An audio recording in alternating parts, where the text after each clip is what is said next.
What's up guys, welcome to another video. This is Sunny from personalmasteryquest.com, and today we'll be going deeper into the mirror reality principle. So this will be part 2 of the video that I posted a couple of days ago.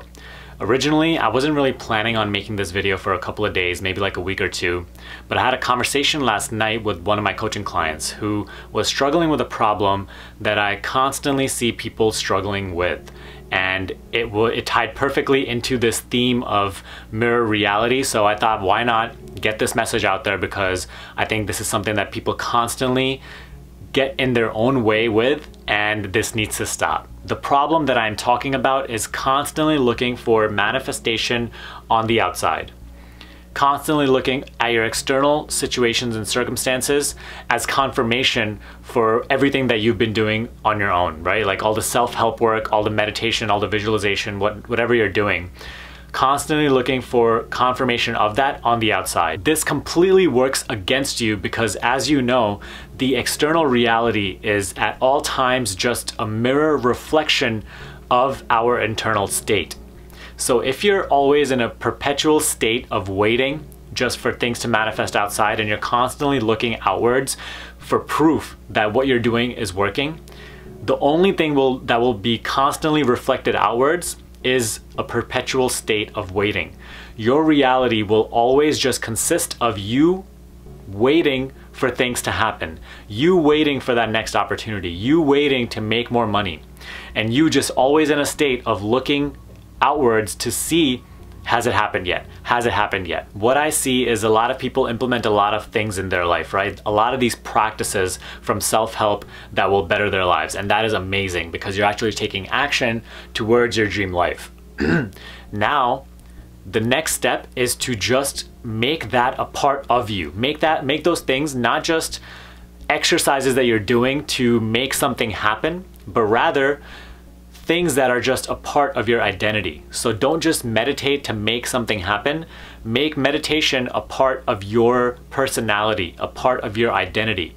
Make visualization a part of your identity. You do those things because they make you feel good and they are a part of who you are. They are not being done to make something happen outside. You must understand that the external reality is a reflection, a direct reflection of your identity. So whatever you identify yourself to be is what is being reflected outwards. Whatever you feel like you are, whoever you feel like you are, is what is reflected outwards. So if you're constantly this person who is just waiting for things to happen, that is what's going to be reflected outwards. And that is exactly what your reality will show to you. It will prove to you that yes, you are that person that's just always waiting. But here's the twist. When you pick up the identity of your future self, when you ask yourself, okay, what do I want to achieve in this life? And who do I have to become to be that person? What kind of person lives the life that I want to live? And you pick up that identity and you bring that identity from the future to the present. You don't have to wait to be that person. You can make that person come to your present self, and you could become that person right now. And this is where the amazing part of this whole process is. You act like that person in your present life. You go about your day-to-day routine as that person, as that identity. You feel like that person who has already achieved everything that you have wanted to achieve for so long. And what ends up happening is then reality starts to restructure itself, reshape itself, your surroundings change, your external circumstances change, the opportunities start flowing in, and then your mind starts getting proof that yes, you are that person. But it must first begin with you picking up the identity. The external world at all times is just agreeing with your identity. So when you pick up the identity of your future self, it's going to have to agree, and it's going to have to change itself in order to fit in with who you have identified yourself to be. Now, there are a couple of things that you need to implement in your life to be able to act like your identity, to be and embody your future identity in the present moment. One is stop doing these visualizations and affirmations and meditations just for the purpose of making things happen. Your future self, let's just say your goal is making a lot of money, right? Let's just say $1 million. And now you are embodying the version of yourself that has achieved that already. Do you think that person is constantly worried about making money? Do you think that person is always doing so many affirmations and meditations just to make money? No, if that person is doing affirmations or meditations, they're probably doing it just because they make them feel good and that's just a part of their life now. But you are constantly putting that as a condition before you can have that $1 million, but that's the very thing getting in your way. You see what I'm saying? Like that's what is being reflected externally. So when you stop doing it for the purpose of getting those things, then you are truly embodying your future identity. So what I am suggesting that you do is continue doing all the practices that you have picked up throughout your self-help journey. But do them just for the purpose of feeling good. Do them just for being your best self right now in this present moment. Not to make something happen outside right now, not to make something happen in your future. Just doing it because it makes you feel good. And that's when it's most effective. Number 2, when you are visualizing, realize that you are not just imagining some, false image that's just in your mind. You are experiencing right now in this present moment a subtler form of reality, okay? Just because it's more subtle than physical reality, it doesn't mean that it's any less real. When we imagine something, our mind truly does not know the difference between real or fake. Your mind has 3 ways of perceiving reality. One is imagination, one is the present moment, what's happening right now, and one is the past, memories. So that's why when you're imagining something from the past, just say it's like a traumatic event, all the emotions come up physically. Why? Because your subconscious mind actually believes that you are experiencing that thing right now. And that's why it's also advisable to not constantly go back in your past and just relive those bad memories, because that becomes your point of attraction. And that's what gets reflected outwards. But realize that imagination is real. When you are imagining something, you are experiencing a reality in this present moment, and it's no less real than physical reality. It just exists as a subtler form of energy, whereas physical reality is more dense, it's more materialized. That's why we think it's real. So if you can just take your attitude about imagination just being imagination and throw that in the trash, it will really serve you.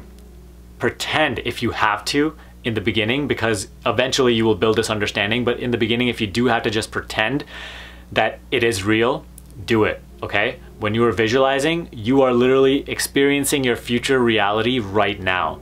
And when you do it to just feel good, not to make something happen, that visualization becomes even more intense and more effective. Lastly, number 3 is probably the most important. Now that you've picked up your new identity, now that you have picked up this new role that you're playing in your current life, you're bringing the future self into your present moment life, and you're being that person. What's going to start happening is your reality will start reshaping itself. But because you have picked up this new identity and the flow of your life is now moving to that direction, your life will now show you all of your current limiting beliefs that aren't congruent, aren't vibrationally congruent with the new identity that you have picked up. So what originally might happen initially is things start to go wrong, because now your reality is showing you like you're trying to move over there, but all these things you still believe to be true about life that just aren't fit for that future reality. So initially all these things might start going wrong and you might start getting into more conflict than you had before. Those are just your old beliefs, the beliefs of your old identity being reflected still into physical reality. Just because you picked up this new identity doesn't mean life restructures itself like that, right? It means that slowly it will get there. But right now your old beliefs are still being reflected outwards, and you need to deal with them not like your old identity would, but instead like your new identity would. Your new identity could care less about how your old self always had these little inconveniences and problems. So when those problems happen to you, when they come up, don't deal with them like your old self. Don't react to them negatively. Otherwise, you're just giving straight back into that reality. You're just letting that reality capture you back and hold you. You are trying to move away from it. So all the things that it throws at you, deal with them like your new self would. Don't react to them. They don't matter. And what happens is when you start reacting to them as your new self, those things just automatically dissolve. You have to understand the conflicts in your life are only present because you constantly give them your attention. You constantly struggle and battle with them. But once you let go of that battle, once you stop reacting negatively to those external problems, they lose their power. They literally dissolve by themselves. So here's one thing to remember. You are either reacting to life or you are creating life. But it's funny because what you are reacting to is what you yourself have created. Take a second to reflect on that real quick. So it's so foolish to constantly look outside for manifestation. It's so foolish to constantly stay reacting to your old identity, because by doing so, you're just keeping yourself locked in your current vibration, in your current reality, where what is necessary is you picking up that new identity and embodying that new identity. Lastly, I'll leave you with one quote that completely summarizes this whole thing, okay? It says, how quickly something manifests physically is dependent on how you react to things that contradict your chosen creation.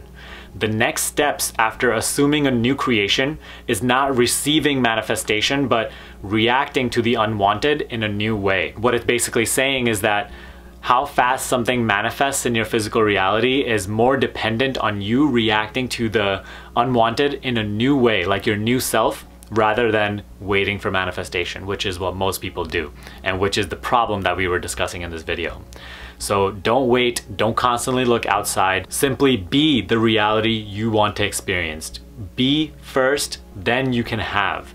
But I hope this helped. That's all I have for this video. I still want to make more mirror reality videos, so if you have questions regarding this topic, comment them down below and maybe I'll include them in my next video. But that's all for this video. If you liked it, give me a thumbs up and share this video with a friend who would also find it helpful.